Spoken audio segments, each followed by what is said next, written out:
ꯑꯍꯜ ꯑꯣꯏꯔꯕꯤ ꯅꯨꯄꯤ ꯑꯃ ꯃꯧꯅꯍꯥ ꯑꯅꯤꯒ ꯂꯣꯏꯅꯅ ꯑꯉꯥꯡ 3 ꯄꯨꯟꯅ ꯃꯤꯑꯣꯏ 3 ꯐꯥꯈꯤꯕ ꯑꯗꯨ ꯄꯨꯡ 24 ꯐꯥꯎꯕꯒꯤ ꯃꯅꯨꯡꯗ ꯄꯨꯊꯣꯛꯀꯗꯕꯅꯤ, ꯀꯔꯤꯒꯨꯝꯕ ꯄꯨꯊꯣꯛꯇ꯭ꯔꯕꯗꯤ ꯃꯗꯨꯒ ꯃꯔꯤ ꯂꯩꯅꯅ ꯈꯣꯡꯖꯪ ꯆꯪꯁꯤꯟꯅꯕ ꯁꯦꯝ ꯁꯥꯕ ꯂꯣꯏꯔꯦ ꯍꯥꯏꯅ ꯖꯤꯔꯤ ꯌꯨꯅꯥꯏꯇꯦꯗ ꯀꯃꯤꯇꯤ ꯖꯨꯛꯀꯤ ꯃꯥꯏꯀꯩꯗꯒꯤ ꯐꯣꯡꯗꯣꯔꯛꯂꯤ꯫ ꯉꯔꯥꯡ ꯖꯤꯔꯤꯕꯥꯝ ꯃꯌꯣꯜꯗꯒꯤ ꯈꯥ ꯄꯥꯡꯅ ꯀꯤꯂꯣꯃꯤꯇꯔ 18 ꯃꯨꯛ ꯆꯠꯂꯒ ꯂꯩꯕ ꯕꯣꯔꯣꯕꯦꯀ꯭ꯔꯥ ꯁꯕ ꯗꯤꯚꯤꯖꯟꯗ ꯀꯨꯀꯤ ꯃꯥꯔ ꯈꯨꯠꯂꯥꯏ ꯄꯥꯏꯕꯁꯤꯡꯅ ꯕꯣꯔꯣꯕꯦꯀ꯭ꯔꯥ ꯔꯤꯂꯤꯐ ꯀꯦꯝꯞꯇ ꯂꯩꯔꯤꯕꯁꯤꯡ ꯑꯃꯗꯤ ꯃꯅꯥꯛ ꯅꯛꯄꯗ ꯂꯩꯔꯤꯕ ꯃꯩꯇꯩꯁꯤꯡꯒꯤ ꯌꯨꯝ ꯃꯩ ꯊꯥꯗꯨꯅ ꯂꯥꯟꯗꯥꯔꯛꯄ ꯊꯧꯑꯣꯡ ꯑꯗꯨ ꯁꯦꯀ꯭ꯌꯨꯔꯤꯇꯤ ꯃꯇꯤꯛ ꯆꯥꯅ ꯂꯩꯇꯕꯗꯒꯤ ꯊꯣꯛꯈꯤꯕ ꯊꯧꯗꯣꯛꯅꯤ꯫ ꯑꯗꯨꯒ ꯑꯍꯟ 2 ꯃꯩ ꯊꯥꯗꯨꯅ ꯍꯥꯠꯈꯤꯕ ꯑꯗꯨꯒ ꯑꯉꯥꯡ ꯌꯥꯎꯅ ꯃꯤꯑꯣꯏ 3 ꯃꯐꯝ ꯈꯪꯗꯅ ꯂꯩꯔꯤꯕ ꯑꯁꯤ ꯄꯨꯡ 24ꯒꯤ ꯃꯅꯨꯡꯗ ꯄꯨꯊꯣꯛꯄꯤꯔꯛꯇ꯭ꯔꯕꯗꯤ ꯑꯀꯟꯕ ꯈꯣꯡꯖꯪ ꯆꯪꯁꯤꯟꯅꯕ ꯁꯦꯝ ꯁꯥꯕ ꯂꯣꯏꯔꯦ ꯍꯥꯏꯅ ꯉꯁꯤ ꯅꯨꯡꯊꯤꯜ ꯄꯨꯡ 2 ꯇꯥꯕ ꯃꯇꯝꯗ ꯖꯤꯔꯤ ꯌꯨꯅꯥꯏꯇꯦꯗ ꯀꯃꯤꯇꯤ ꯖꯨꯛꯅ ꯖꯤꯔꯤ ꯏꯃꯥ ꯃꯩꯔꯥꯄꯥꯏꯕꯤ ꯑꯄꯨꯟꯕ ꯂꯨꯞ ꯖꯤꯝꯄꯥꯜꯒꯤ ꯑꯣꯐꯤꯁꯇ ꯄꯥꯡꯊꯣꯛꯈꯤꯕ ꯄꯥꯎꯒꯤ ꯃꯤꯐꯝ ꯑꯃꯗ ꯖꯨꯛꯀꯤ convener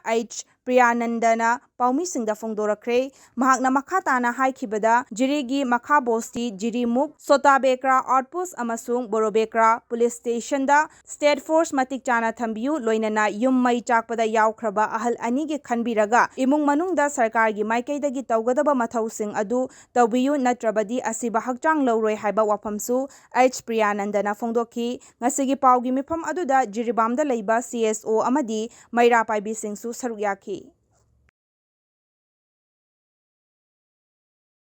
ngarang asi akhoi Jiribam district asigi barak circle hojina akhoi Borobekra sub division ana khangnariba ki khulai bai basingna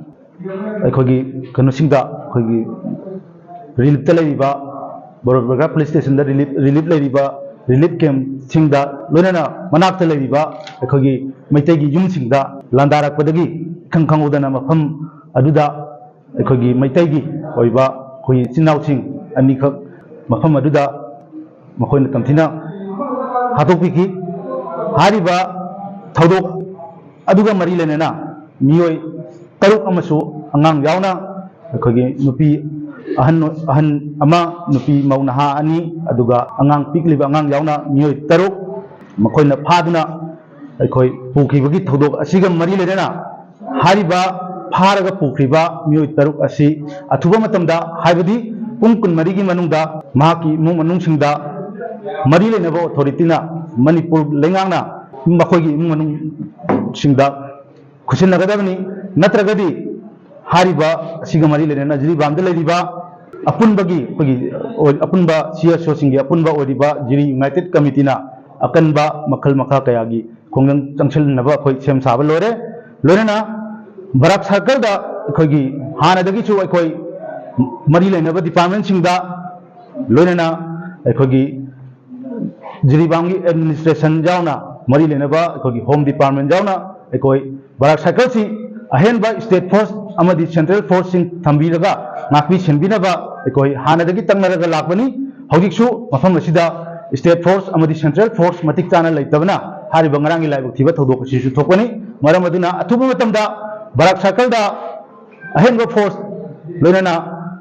state force loinana akhoi central forcing thajan bidragadi akhoi masigisu akhoi chapchaba akhoi Jiri United Committee na manipur lengakta akhoi memorandum amasu ichanaba sem saba lore lorena mamangda akhona haijagiba pointing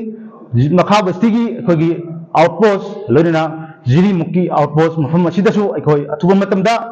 manipur lengangna home department na mafam asidasu hariba mafam sing asidasu state force thambigadabani natragadi akhoi hariba hiram asiga mari lenena akhoi tongan ba masigisu akhoi